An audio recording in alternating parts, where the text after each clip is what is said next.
শুধু তোমারই জন্য আজকের পর্বে আমরা একটা বিরাট বদল দেখতে পাচ্ছি। রাহুল কিন্তু চলে গেছে বিদেশে। হ্যাঁ বন্ধুরা, আজকে এমনটাই দেখতে চলেছি। জিয়ার প্ররোচনায় একেবারে তার মতো করে সে এই সময়ের সৎ ব্যবহার করে নিয়ে কিন্তু রাহুলকে নিয়ে চলে যাচ্ছে বিদেশের মাটিতে। তখন রাহির জীবনে কত বড় অভিশাপ নেমে এসছে। বাড়ির প্রত্যেকটা মানুষ তাকে অপমান করছে, অপদস্থ করছে, তাকে ঘাড় ধাক্কা দিয়ে বের করে দিচ্ছে। রাহি কিন্তু কোনো দোষ করেনি, নির্দোষ ছিল। এদিকে রাহুলও কিন্তু রাহিকে ভুল বুঝে আজকে বিদেশের পথে পাড়ি দিতে চলেছে। তাহলে এর পরবর্তী মুহূর্তে বা এর মাঝখানের মুহূর্তে কি এমন ঘটেছে, পুরো বিষয়গুলো আমরা কিন্তু আজকে পূর্ণ বিশ্লেষণ করব এবং রাহির অসাধ্য কেরামতি দেখলে তোমরা নিশ্চয়ই চমকে উঠবে। তো আজকের পর্বে প্রাথমিক মুহূর্তে দেখতে পাচ্ছি রাহি পাগল হয়ে যাচ্ছে। বাবা আমি বাড়ি থেকে চলে যাব, বাড়ি থেকে যাব, রাহুল ওখানে একা রয়েছে, আমাকে যেতেই হবে। কিন্তু সবাই মিলে তাকে আটকে দেয়, কেউ তাকে বেরোতে দেয় না। আর এদিকে দেখতে পাচ্ছি আমরা যে রাহি ফোন করতে লাগে রাহুলকে, রাহুল কোনো মতেই ফোনের রেসপন্স করে না। এদিকে রাহুলের বাবা ফোন করছে, তবুও কিন্তু রেসপন্স করছে না। আর তখনই দেখতে পাচ্ছি ভিক্টর মনে মনে কিন্তু প্রচন্ড শয়তানি জগতে হারিয়ে যাচ্ছে। এদিকে রাহুলের মা যা নয় তাই করে রাহিকে বিভিন্ন রকমের মন্তব্য করতে ব্যস্ত হয়ে পড়েছে।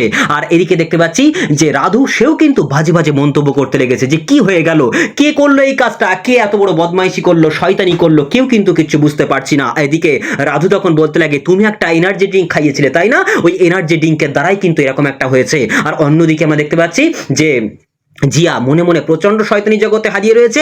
হঠাৎ করে সে প্রচন্ড গলে গিয়ে রাহুলকে বলতে লাগে রাহুল আমি তোর পাশে রয়েছি, কি হয়ে গেল রাহুল, এটা তোর জীবনের সবকিছু শেষ হয়ে গেল, আমি বুঝতে পারছি তোর এখন একটাই রাস্তা খোলা আছে রাহুল, তোর একটাই রাস্তা খোলা আছে, তুই কি আমার সঙ্গে বিদেশে যেতে পারবি? আমরা সেখানে কয়েকটা দিন এই গরম আবহাওয়াটা কাটিয়ে আসি, এই যে গরম হয়েছে মানুষজন যা করছে, এই গরম আবহাওয়াটা কাটিয়ে এসে আমরা আবার অ্যাডভোকেট দিয়ে লড়বো, তোর জীবনটা শেষ হয়ে যাবে না রাহুল, আমি তোকে সবকিছু বলে দেবো।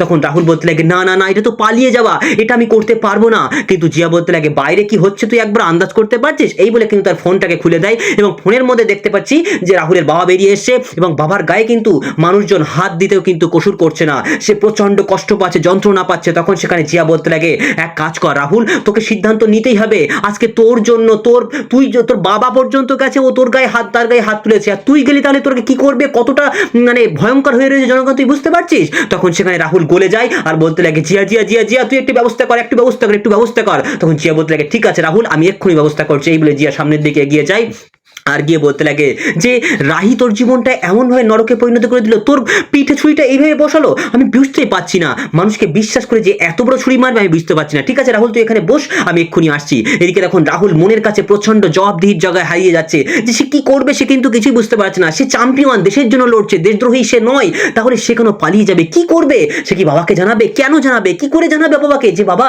আমি পালিয়ে যাচ্ছি, আমি পালিয়ে যাচ্ছি? না না, কোনোভাবেই জানানো যাবে না, কিন্তু আমি তো এইভাবে চলে যেতে পারি না, সেজন্য আমাকে অন্য ব্যবস্থা গ্রহণ করতে হবে। এই বলে কিন্তু রাহুল একটা মনে মনে চিন্তা করে নেয়। আর অন্যদিকে আমরা দেখতে পাচ্ছি যে রাহুলের বাবাকে তো ওরা গায়ে হাত তুলতে কসুর করেনি। তখন সে রাহি এগিয়ে যায়, বলতে লাগে বাবা তোমার কোথায় লেগেছে, কোথায় লেগেছে? এদিকে ভিক্টর তখন বলতে লাগে ওনার তো গায়ে লাগেনি, লেগেছে মনের মধ্যে। তো যথারীতি এদিকে খবরে যা দেখা যাচ্ছে সেটা কিন্তু আমরা একদম অবাক হয়ে যাচ্ছি। আর এদিকে তখন দেখতে পাচ্ছি যে রাধু আবারও বলতে লাগে তুমি ওই এনার্জি ড্রিঙ্কটা খাইয়ে আমার দাদাকে শেষ করে দিয়েছো, তার জীবনটা, তার ভবিষ্যৎটা, তার ক্যারিয়ারটা একেবারে নষ্ট করে দিয়েছো, শেষ করে দিয়েছো।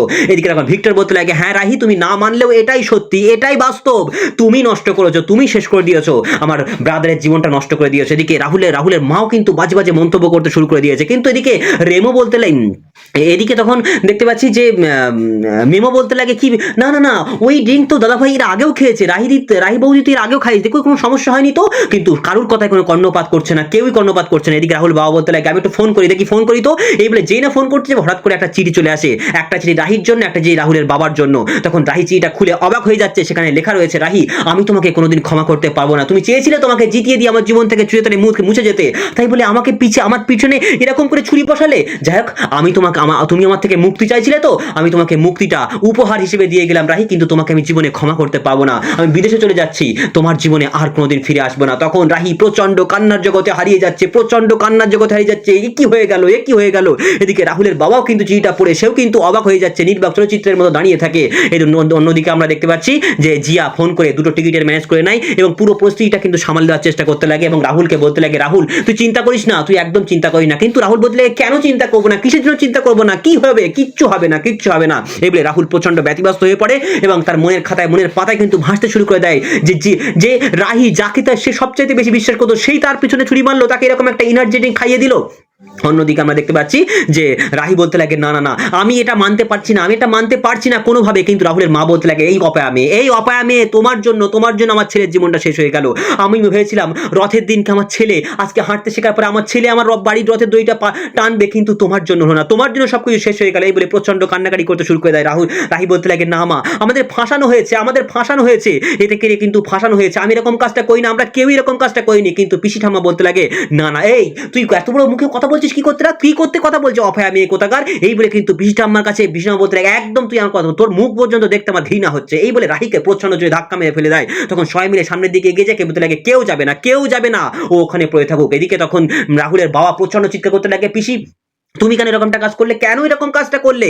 কিন্তু তখন দেখতে পাচ্ছি যে রাহি বলতে লাগে না এই কাজটা আমি করিনি, এই কাজটা ঠাম্মি ঠিকই করেছে, উনি যেটা শুনেছেন এবং যেটা দেখেছেন সেটাই সত্য, সেটাই বাস্তব। কিন্তু আজকে রথের দিনে আমি প্রতিজ্ঞা করে নিয়ে বলছি এই যে ফাঁসিয়েছে এর ব্যবস্থা আমি করব, আমি রাহুলকে ফিরিয়ে আনবো, রাহুলের মন থেকে মানে মানে ক্যারিয়ারে আসা সমস্ত রকমের যে রিপোর্টগুলো সেগুলো আমি একেবারে ধুয়ে মুছে দেবো, সমস্ত কলঙ্ক আমি ধুয়ে মুছে দেবো এবং ওই বাড়ি এসে এই রথের চাকাটা আজকে টানবে। আমি যদি এই কাজটা করতে না পারি তাহলে এই মুখ আমি আপনাদের কোনোদিন দেখাবো না। আমি রায়চৌধুরী আমি প্রতিজ্ঞা নিয়ে বলছি আমি রাহুলকে ফিরিয়ে আনবো এবং ও চ্যাম্পিয়নশিপও ওই জিতবে। এই বলে কিন্তু রাহি মনে মনে প্রচন্ড প্রতিজ্ঞাবদ্ধ হয়। তাহলে বন্ধুরা রাহি যে এত বড় প্রতিজ্ঞাবদ্ধ হয়েছে তাহলে কি সে প্রতিজ্ঞা রাখতে পারবে? এদের এই শয়তানি চালের মধ্যে সে কি প্রতিজ্ঞা রাখতে পারবে? তোমাদের কি মনে হয় রাহি অসাধ্য কেরামতি দেখাবে কি? অবশ্যই কমেন্ট আমাকে জানিও।